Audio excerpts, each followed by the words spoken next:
Bili na kayo ng baboy. Kanin, baboy. Ilang araw na nga na maulan-ulan dito sa probinsya at ang hirap namang mag-isip ko ano na naman ang uulamin namin ngayong araw. Kaya naman iyakag ko tong kapatid ko na pupunta kami ng palengke kasi wala na akong maisip na uulamin na gulay dito sa bahay. Nakakasawa na rin mag-ulam ng tuyo, itlog, magi at sardinas na lagi-lagi naman naming inuulam. Pag ganito kasing maulan-ulan ay masarap humigop ng sabaw. Bago nga kami pumunta ng palengke, dumaan muna tayo dito sa ayuda para pumila. Dito nga kami pumunta kasi sa ibang ATM, napakahaba yung pila o di kaya naman ay offline pa. Pag ganitong holiday at magpapasko, asahan mo na napakahaba ang pila sa mga ATM. Nag-withdraw siguro ng bonus nila? Sana all. Pagdating namin sa palengke, tama talaga yung hinala namin na wala talagang isda dahil sobrang alon ngayon sa dagat kaya walang nangingisda. Kaya no choice kami kundi magbaboy kahit mukha na kaming baboy.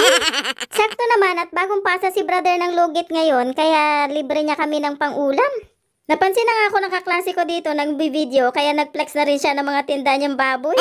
Ngayon na pa nga ako sabi na baboy, kainin baboy pala, baka ituwid na naman tayo ng mga perpekto dyan. Ayan nga, piniplex na ng kaklase ko yung kanyang tindang baboy, sabi niya bili na daw kayo. Hindi ko lang siya napansin, nagtitinda pala siya doon ng baboy, di sana doon na kami bumili sa kanya, naka-discount pa sana. Ay siya. Pagkatapos nga namin mamili ng kaning baboy, dumiretso kami dito sa bilihan ng utan. Utan o gatang gulay ang tawag dito sa Tagalog. Sa bawat pumupunta kami dito ng palengke, ay dumadaan talaga kami dyan sa bilihan ng mga gulay kasi binibili ng kapatid ko yung paborito niyang alamang. Pag nandito kayo sa harap ng palengke, nasa gilid lang yan sila kaya marami naman pumupunta dyan at bumibili ng utan.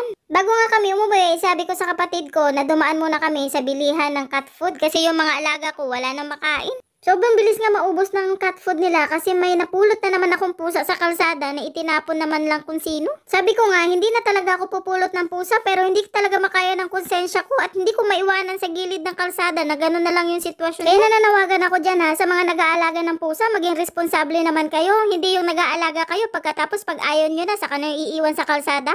Kayo kaya? Ay na high blood na. Ayan na kasi kakakain ng baboy yan. Ay siya. Kami nga kahit sobrang dami na ng alaga namin, may pusa kami, may aso. Pero hindi namin naisipan, naiwan na lang yun sa gilid ng kalsada. May buhay din kaya yung mga yan.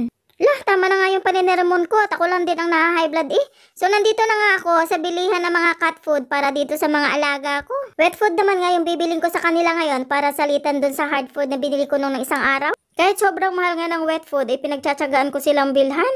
Kahit yung pagkain nila ay sobrang mahal pa sa bigas na binibili namin ay go lang. Okay lang na medyo mahal basta wag lang silang magkasakit kasi yung problema ko kapag nagkasakit sila saan ko naman sila dadalhin dito. Mas lalong mahal pag sila yung na-ospital. Buti ngayon sa binibilan ko dito ng cat food ay may free sila na sliced chicken breast kaya sobrang saya ko talaga may extra na pagkain ng alaga ko. Panigurado namang matutuwa yung mga alaga ko nito. Yung bulsa ko lang talagang hindi natutuwa. Nagbayad na nga ako ng mga pinamili ko at paniguradong inaantay na kami ni mama sa bahay para magluto ng ulam. Ako'y nagutom na rin kadadaldal dito O siya, di paano ba? Maraming salamat sa panonood nyo. Bye!